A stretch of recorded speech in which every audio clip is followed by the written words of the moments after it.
Chapter 7. Now, dear friends, you who are familiar with the law, don't you know that the law applies only to a person who is still living? Let me illustrate. When a woman marries, the law binds her to her husband as long as he is alive. But if he dies, the laws of marriage no longer apply to her. So while her husband is alive, she would be committing adultery if she married another man. But if her husband dies, she is free from that law and does not commit adultery when she remarries. So then, dear friends, the point is this.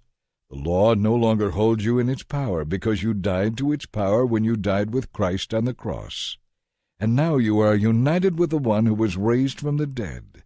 As a result, you can produce good fruit, that is, good deeds for God. When we were controlled by our old nature, sinful desires were at work within us, and the law aroused these evil desires that produced sinful deeds resulting in death. But now we have been released from the law, for we died with Christ, and we are no longer captive to its power. Now we can really serve God, not in the old way, by obeying the letter of the law, but in the new way, by the Spirit. Well then, am I suggesting that the law of God is evil? Of course not. The law is not sinful, but it was the law that showed me my sin. I would never have known that coveting is wrong if the law had not said, "Do not covet." But sin took advantage of this law and aroused all kinds of forbidden desires within me. If there were no law, sin would not have that power. I felt fine when I did not understand what the law demanded, but when I learned the truth, I realized I had broken the law and was a sinner doomed to die. So the good law, which was supposed to show me the way of life, instead gave me the death penalty. Sin took advantage of the law and fooled me. It took the good law and used it to make me guilty of death. But still, the law itself is holy and right and good. But how can that be? Did the law, which is good, cause my doom? Of course not. Sin used what was good to bring about my condemnation. So we can see how terrible sin really is. It uses God's good commandment for its own evil purposes.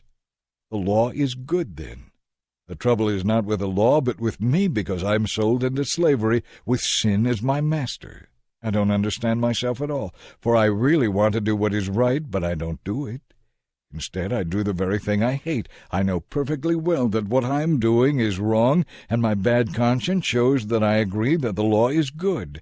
But I can't help myself, because it is sin inside me that makes me do these evil things.